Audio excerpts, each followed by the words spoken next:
Hello, we are Geeks Assembled, a small cast of members here today. We will be discussing a 1978 sci-fi franchise, which brought us the Cylons. And yes, it's Battlestar Galactica, of course, but we are discussing the first episodes, which was entitled, I think it was called Saga of a Star World, which in some countries was edited together to make Battlestar Galactica, the movie. Why? We will find out. Maybe Susan and Alex may have the answers for that. Who knows? Susan's looking a bit puzzled there now. So let's go to those two on the couch and see what their opening thoughts about this Saga of a Star World. What's it all about, Susan? Okay, I thought that the Saga of the Star World, or the Battlestar Galactica movie, was about the end of the series and some of the things that went on at the end. But I am so surprised. I was like, oh my gosh, there are 3 Battlestars, and or more than that even, and we got to, so this was the introduction. There started with a whole bunch of Battlestars, and there was this huge attack by the Cylons, who had just promised to make peace with the Alliance of Worlds. And the old geezers were like, yeah, this is the way it's going to be. And Adama. Obama? Did you Obama? Said that it wasn't going to happen. That they weren't going to honor that deal, and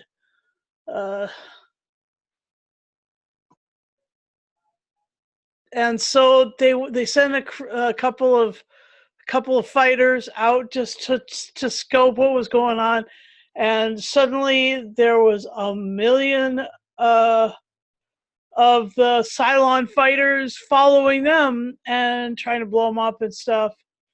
And therefore, because let's see, every single planet got wasted by the Cylons motherships. Oh my gosh, it was horrible. And you saw this beautiful park with peace written on it, set ablaze by, Cylon ships. It was horrible. All these people displaced. And so it was the beginning of the story, basically. And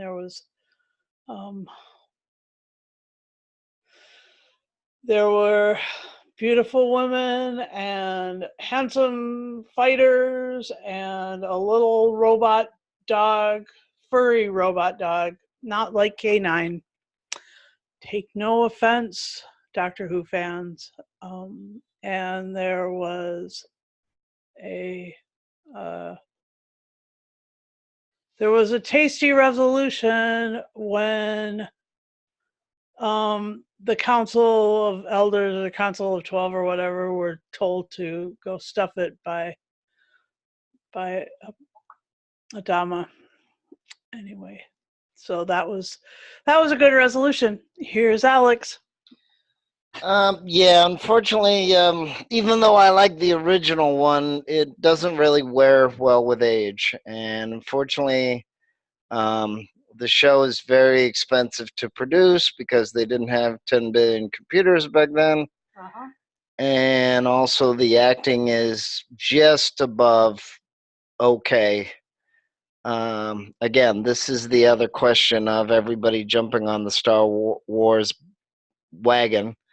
And unfortunately, unless you watched PBS, you weren't watching Doctor Who or Blake 7, which also came out that year and were still better, even if they didn't have the millions of dollars. This had quite a stir when it came out. It has some good ideas, but it's not really good ideas. The execution is bad.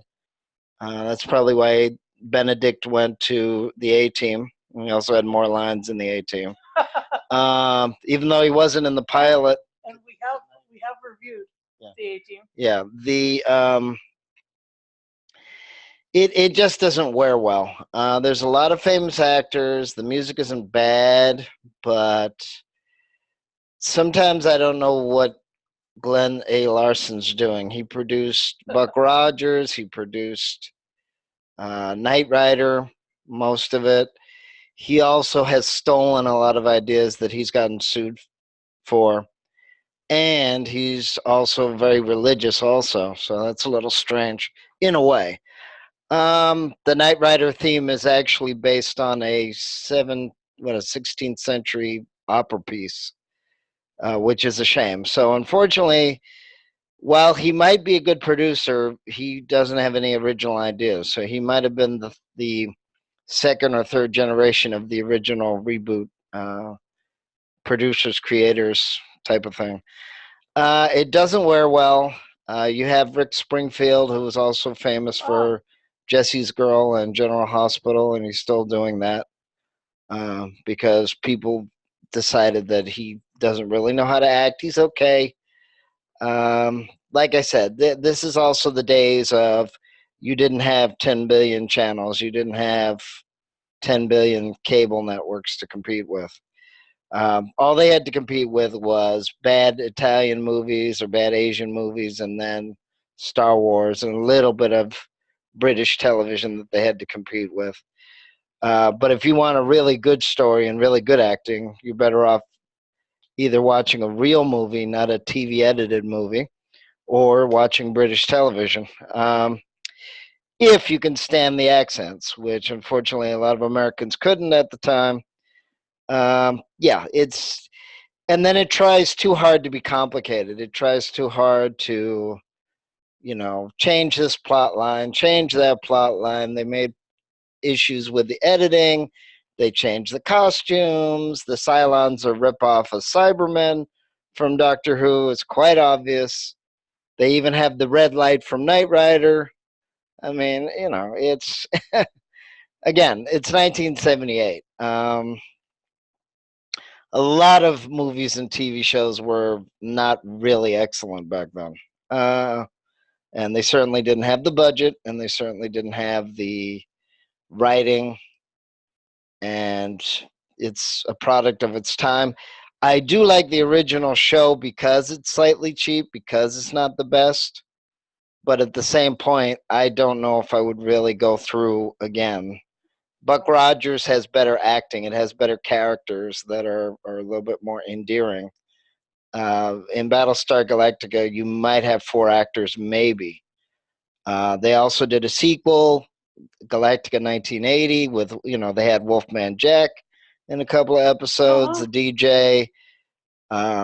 It's too expensive to produce for 1980. They brought back, 3 more series based on Battlestar Galactica, including the Sci-Fi Channel reboot, which did extremely well. Unfortunately, it has to be dark and gritty again. So that I didn't necessarily like. Again, it's based on the writing. It's based on the actors. I know that you have to have producers. I know you have to have a budget. Like I said, for 1978, people were kind of desperate. You didn't have 10,000 channels to choose from unless you were rich, and you're going to pay for your own satellite dish and things like that. It's not terrible, but I'd rather be watching Buck Rogers or the early seasons of the original Knight Rider. That being said, Knight Rider was also rebooted. They haven't done Buck Rogers. They've done other sci-fi, shows and updated it for the 90s or whatever.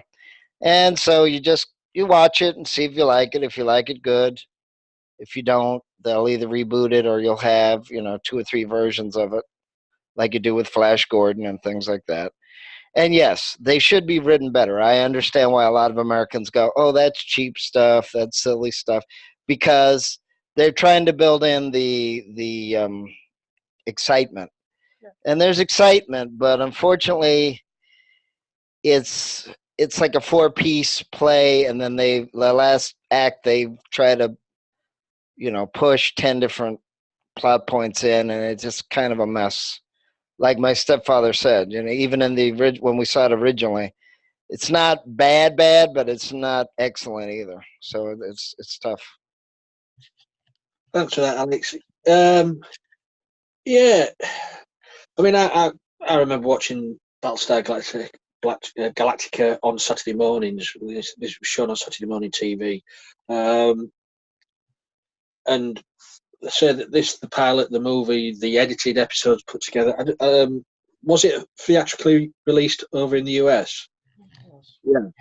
Yeah, I saw. We saw it in a suburb of Massachusetts in one of the last drive-ins before it was closed, and I mean, it was about 10 o'clock at night. So you see the original Star Wars: A New Hope, which was actually not a good version of it. They had colored discoloration on that, and then this was like 1990 or something before the new versions came out.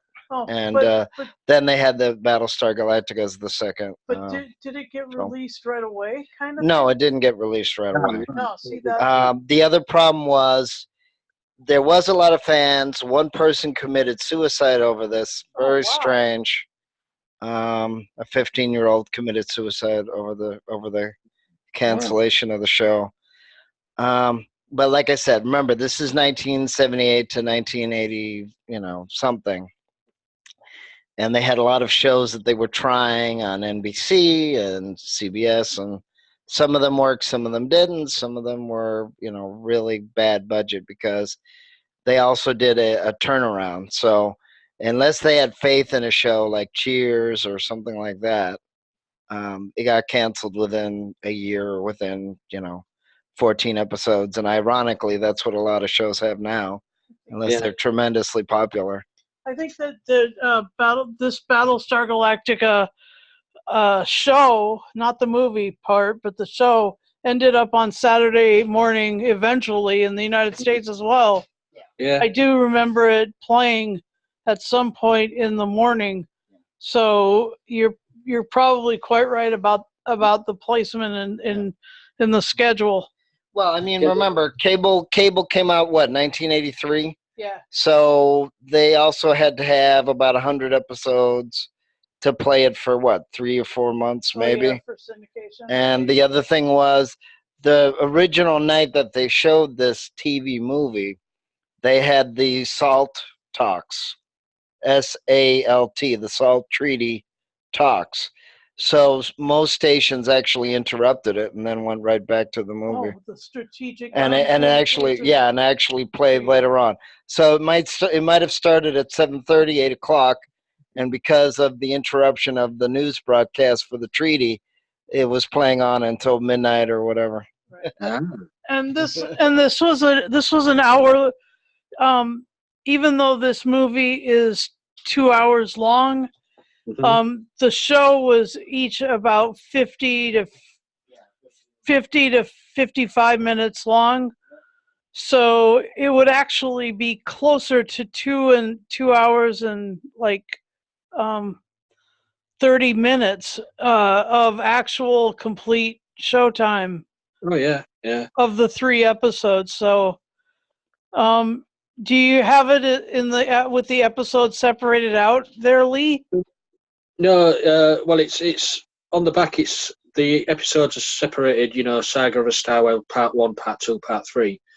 But when you play it, it's all one continuous movie. And so, how long is the movie that you watched, my friend? I would say it was roughly around about 2 hours. Yeah. Yeah. That's what we watched as well. Yeah. So it's really interesting. They must have cut out quite a bit of material because it was like a 50-minute show, right? Well, you could see where the when I was watching this, you could see where they sort of edited the episodes together, and I would say the episodes were roughly around about 40 minutes long. Oh, 40 minutes? Okay. Roughly around about that 40 to 45 minutes long, because it was sort of like freeze frame, and I thought that's where the episode stopped. Yeah. And then it sort of started again, like cliffhanger. Uh, but so I used to love watching this on a Saturday morning, but as I say, this Saga of Starworld, I first saw this on cable in the UK back in about early 1980s. But the Cylons are iconic. The design of the Cylons, maybe they've stolen a bit from the Cybermen here and there, but the Cylons became their own, villain of it. He's so well designed. The helmets, the armor, and as you say, the eye, which was later used on Kit. But and you did have Lon Green as Adama, not Obama, Adama, and Richard Hatch, who sadly passed away a couple of years ago. Of course, Benedict. Who else? Jane Seymour. She gets everywhere. Yep. And also, as you say, the robotic dog Daggett. And I didn't know until I saw a documentary about 6 months ago. It was a chimpanzee in the suit. I never knew that. I always thought it was just a little person or a kid in a suit. It was a chimpanzee. But I remember the merchandise for this. It was really bigged up in the UK because this got a theatrical release, and I can see why, because the year before it was Star Wars. They jumped on the bandwagon, and I don't think it was really that commercially successful in the UK. I don't know, to be honest, about the US, but it's an enjoyable movie. It's got its ups, it's got its downs. It's got some famous people. Remy Land's in this. Wilfred Hyde-White is in this. The effects, they're dated now, with the Vipers and the brilliant designs of the Cylon space base station, or whatever they call it. I'm trying to remember the actor's name who played Baltar. The evil senator who helped the Cylons. I can't remember his name now, but he appeared in quite a few movies and TV shows of that era. The story, it's a good tale, but for this movie because then they end up on the planet nearer the end of the movie, where those creatures are stealing the people down below. And I think, what has that got to do with what happened an hour before in this edited form? I don't know. I agree with what Alex said about the creator of this being quite religious, because this show has got very religious tones to it. We're not talking about the episode, but the last episode of the season was called "The Hand of God." So, and it's also got they're going to find Earth. Are they going to find Earth back in the Egyptian days? The old Pharaoh days? Because we don't know when this was set. Really, it's not in the future. It's not. Where is it set? It doesn't explain that, does it? So maybe these are the aliens that built the pyramids. The design of their space helmets. Yes. So it makes you think. Well, right. I mean, as you know, Lee, this is the 70s, and they had a lot of, what we call New Age now, but basically they had In Search Of with Leonard Nimoy, and they had another book where, did the aliens build the pyramids? And we know that if that did happen, they're not going to reveal themselves anyway. So you had a lot of, sort of metaphysical, sort of what's your number, what's your aura, what's your color. I know some of that was from the 60s too, but a lot of it was from the 70s as well. And, you know, as usual, that's the other question, because every decade is a little different. And then as it tries to, quote unquote, evolve from 71 to 75 to 78, you can see the changes. Just like ABC had a lot of other famous shows of the time, Barney Miller and Beretta and other show, Charlie's Angels. So you had sort of this, you know, they're trying to play both sides. They're trying to play the very old-fashioned, stereotypical. Okay, John Colicos is Count Baltar. Yeah, that's He him. was another famous character actor as well. Yeah. So, you know, you had sort of this, but considering that this was a TV movie, it actually was very successful, because there was other TV movies on CBS and NBC that did horrible, and that's why they're actually famous. Much Yeah. like, ironically, the Star Wars Holiday Special. So, you know, it's kind of funny how they had You mentioned it. some TV movies that were very successful, like Rich Man, Poor Man. That was a very successful, and Roots, even though that, you know, they had a lot of big miniseries as well. But again, you know, if cable had really existed and everybody had, you know, 100 channels to choose from, but that didn't happen with most people unless you were rich. And most people were watching, you know, rabbit ears. They didn't have cable and super cable and internet and all these other, you know, satellite dishes and all these other implements just to watch TV. TV was still free for most people. Yeah. Now you have to pay, you know, through the nose for everything. But back from 1940 to 1980, you know, unless you bought a TV set with everything, you didn't have to pay every month just to watch television. I don't know how it is in the BBC. I know you have to pay the license fee, but I don't know if you've had to pay from 1940 to 1980. What is it, $200 now, or 175, or something like that? Roughly, maybe about $175. Okay. And of course, Monty Python did make fun of it, because I guess if you don't pay, they can arrest you or fine you or whatever. They have to detect you first. Yeah, where in America, That's from the young one. yeah, where in America you don't do that unless they can prove that you're broadcasting or stealing the signal or whatever. Where, yeah, and they still had the you know, the VCR. So as long as you didn't have, and that was expensive too. Some of those were $5,000, and then by the 80s they finally got cheap.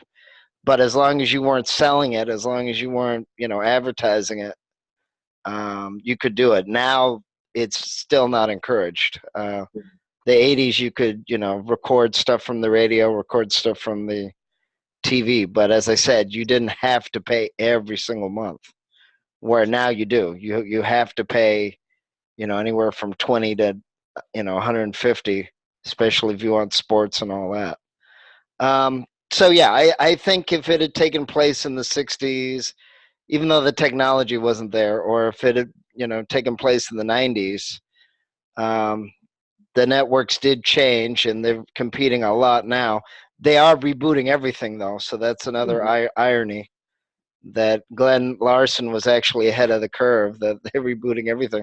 On ABC now, they brought back American Idol after it was on Fox, and they're doing almost all the game shows from the 70s. You know,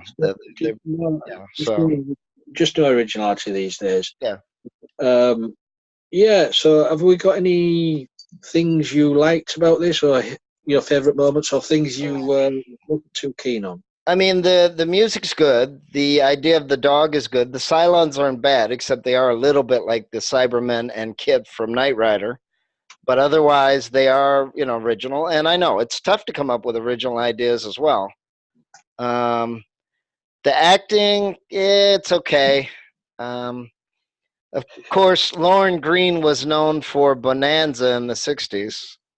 So I know, I remember watching this, and a lot of the older, or the fans that were in their 50s back then, were kind of comparing it to the Bonanza role, even though that was a slightly different role.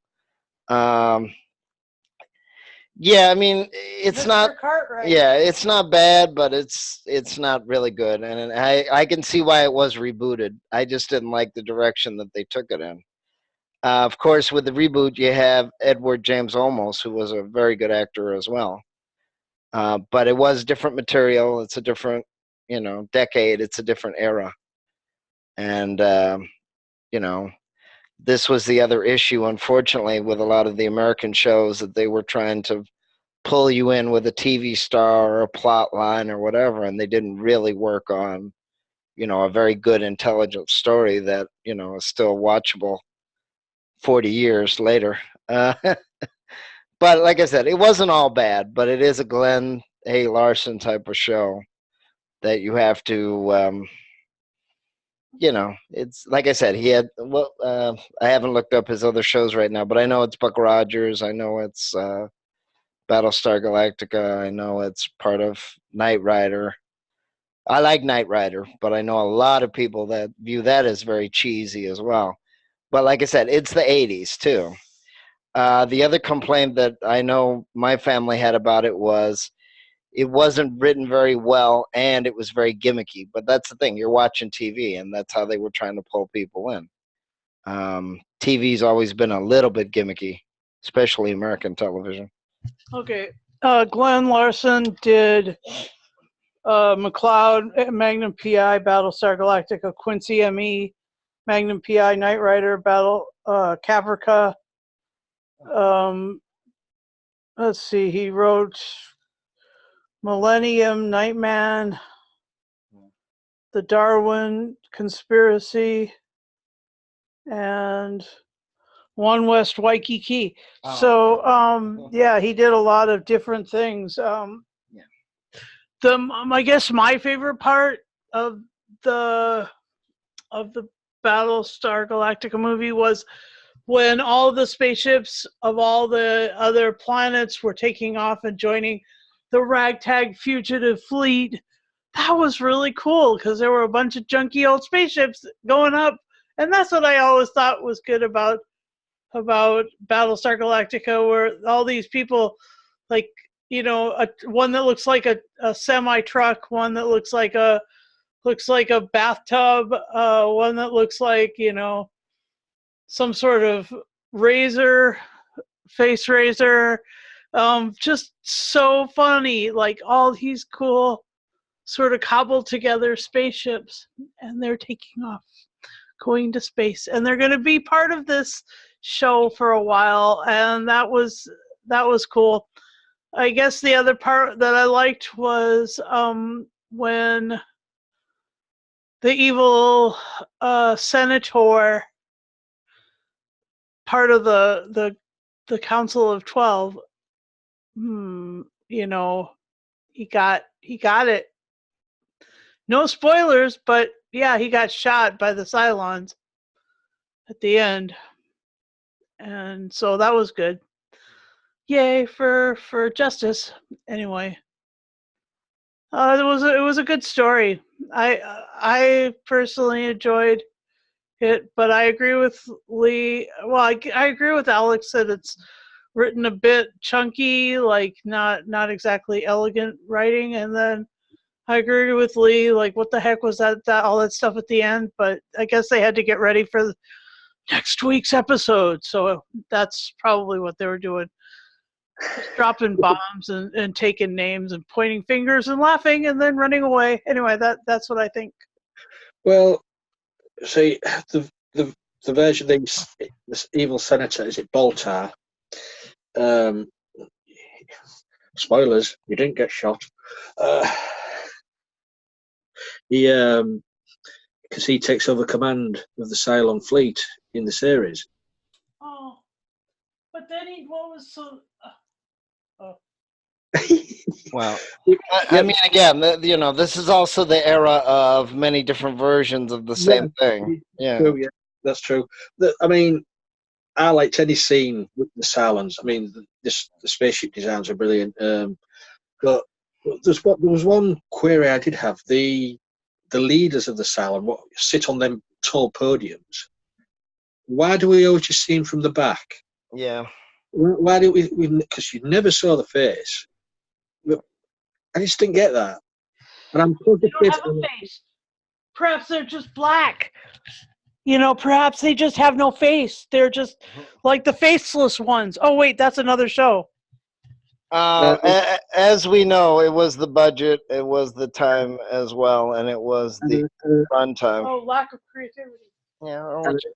I haven't looked it up, but that voice I'm sure was Patrick McNee from the Avengers. Yeah, they had George Murdoch, who was on Barney Miller. They had Jonathan Harris from Lost in Space. They had Patrick McNee from the Avengers. But I mean, of course, once the Avengers ended, he wasn't going to just stop working. So he was on Heart to Heart and all these other shows. A very distinctive voice. I mean, that's the other thing too in the 70s, that you had a lot of British. You had like one British actor, in a show or in a movie, to try to give it gravitas or whatever. And he usually played, the British actor usually played a villain as well, or close to it. Yeah, they still do. Well, even that trope got a little too well known. But that's where MST3K and other people. Yep.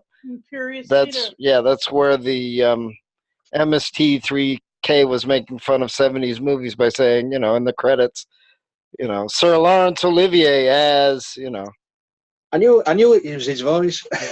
Yeah. And then they make fun of it too by saying, how can you have a special guest star in a movie? You can have it in a TV show, but you don't really have a special guest star in a movie. Yeah. But again, remember, this is the era of, you don't know if people are just eating a pizza and drinking a beer or other things that we can't mention here for relaxation. And, they just have the boob tube on, pardon the expression. Jiggle TV, pardon the expression. That, just like Benny Hill. Not bad, but it's not, super intellectual either. Yeah. So, and it also, as we'll mention with the movie review that we'll do, this is definitely before political correctness and you can't say this and you can't say that, took over. I mean, yeah, it was censored in terms of you couldn't swear, but then they just come up with other phony words to swear, which Battlestar Galactica did and other shows did. Yeah. If I remember rightly, in this one there was a frack. Right, frack, right. Frack. Right. I'm going to stay until my dying day. Right. Frack. Right. So I mean, again, this is the TV of the 70s, which it had a lot of good ideas and it had some good plot points, but unfortunately it doesn't wear well 40 years later, a lot of them. And then the ironic part is society will start imitating, 40 years later. Like I've seen episodes of Barney Miller where they had a mad bomber and somebody building an atomic bomb and all that. So, 40 years later, it resonates. But that's also good writing as well. Not perfect writing, but good writing. So I don't know if Lee likes the new version or the Gattaca. What was the no, not Gattaca. That was a movie. Caprica. I don't know if he liked that version. It was okay to me. But that was 20 years later or whatever. The new version of Galactica. Yes. No. Well, that too. Yeah. Yeah. I agree with you. It was too dark. Yeah, it was too dark. It was better writing, but it was too dark. It was too depressing. And I wasn't keen on the depiction of the Cylons in that. Yeah, it wasn't. I mean, they were trying because I think they knew it was too robot based, and that's the other problem is my question. Right. Okay, but that's the other problem with 1978 is that everybody wanted a cute sidekick or cute robot or cute dog or whatever. So that's my question for you fellas. is, were the Cylons completely robotic, or were they organic? Was there some? Were they cyborgs? Well, Portion organic. going on the leaders of them who sit on the podiums, they look organic. Yeah. So I'm True. assuming. You mean, and I figured out what they're called. They're called Imperious Leader. Imperious leader. So I'm assuming, and there's two ways. These Cylons were just the robotic soldiers of these creatures. We only ever saw one sat on the podium, Right. or Cylons were a bit of cyborgs. Like the Cybermen, the Borg. Right. It's those two choices for me. Either they were just the robotic lapdogs for these creatures, or they've been adapted for the armed forces. Because they were bipedal, stood upright, and had a forward-facing mask. I thought they were probably developed from a humanoid thing, and I think that they were probably at one point they had organic matter as or organism that was driving the thing, but now it's not at all. Mm. I just thought that was my feeling when I watched it back in the day. Yeah, But anyway, it's open to interpretation, I suppose. Well, again, I mean, remember, they didn't really have the technology like you do now. I mean, that's why in the new version, they're more of a Android Terminator type of, but again, that's jumping ahead from 77 to 84 to 94. Obviously, TV doesn't want to stay in the exact same, mode. So, and obviously, we don't want to have Lost in Space, where you have only one robot and you don't see any of the robot. Even though I liked him, don't get me wrong. I love the colors and the accordion arms and the Danger Will Robinson. But that's another show and another era. But yeah, I mean, Doctor Who had that. They had K9 was a metal dog. They had other shows where you had animal sidekicks and all that. Thankfully, that got changed after the late 80s. They didn't do that Buck anymore. Rogers had Tweaky. Right, you had Tweaky, and you had the little what you call it, the little which it's funny because that was actually almost original. You had that necklace that he was wearing with sort of that clock shape, Doctor. but it was a robot or it was a computer. So it's kind of funny how even Knight Rider and even Buck Rogers, which was also partially produced by Glenn A. Larson, also had sort of that tablet, mobile phone type of, it was starting that idea in popular culture to have sort of the Kindle and the tablet and the smaller miniature technology. Not a huge computer that takes up a whole room or half a room. So in some ways he sort of encouraged it. But there was other episodes of Buck Rogers that were bad, like Little Magical Dwarfs, but they're not leprechauns, even though they talk and look like one. There was one episode of Buck Rogers that I like because it's almost the same producer, where you have the space vampire, where instead of him biting you, he sticks his fingernails into your neck. Still a little corny, slightly original, but still very corny. And the vampire was white, so you sort of had this space Nosferatu ambiance going on. But like I said, that was the decade. The decade. Thankfully, things have somewhat improved, but the writing always needs improvement. Unfortunately, you can't guarantee that in whatever decade you're in. No, that's true. I mean, you always get clinkers in any decade. So, shall we score this? If we'll have this, we have Well, no, I thought you were going to say something then, Alex. No, it's okay. No, go over to you then. Let's have your final say and scores then on. I mean, it's not terrible, but it's not great. I do enjoy other shows that he did. I wasn't a fan of Magnum PI. However, the original Magnum PI, not the reboot again, did have a couple of actors from Doctor Who on it for an episode or so. But yeah, I prefer Buck Rogers or Knight Rider, which Glenn A. Larson also produced. I don't think he did the whole series. But again, we're talking about 1977 to 1979, and TV was kind of limited unless you were going to, find friends that watch TV from England or Australia, and most people didn't. So I'd say this is like a 7. It gets a little better, not a huge, but Buck Rogers, I'd give that usually a 9 because of the actors. It wasn't the plots or anything, and the idea of Twinkie with another computer attached to his neck, or sort of completing, the sort of, instead of having C-3PO and R2-D2, you have them in one unit, not. And I did like Knight Rider. I mean, that is a cute idea about having a talking, supercar that can drive. I mean, they're still working on that, cars that can drive themselves. So he had some good ideas, but a lot of it was stolen, and he stole from himself as well. Well, that's the way TV and Hollywood works these days. Just nick ideas from everywhere. Hopefully, put it in a pot, and hopefully it works. Susan, what's your say?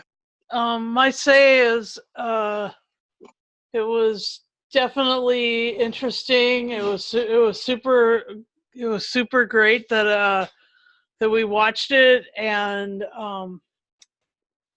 I will give it an 8 out of 10.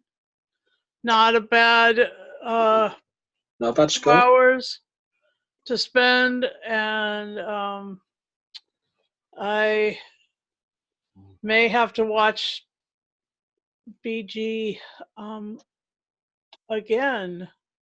Well, there's only 24 episodes, so you'll easily get through them. Well, the IMDb says 21, but are you counting Galactic in 1980 or? No, there's 24 episodes in total. So what's Galactica 1980? Is that another 12? I don't know. I will let you know when I can find it, but it's around the back there somewhere. All right, thanks. But for me, yeah, it's enjoyable to watch. As I say, editing the 3 episodes together for me didn't slightly work for me. There was the editing here and there. So Susan you gave it an 8. Alex I'm going to give it a 7.5. It brings back good memories of watching it when I was younger. Some of the stories in the season are good, but for me, it's the edit. They're putting together 3 episodes to make a movie. Just I don't know. It just didn't gel well. And your DVD box is very Cylon. It is, isn't it?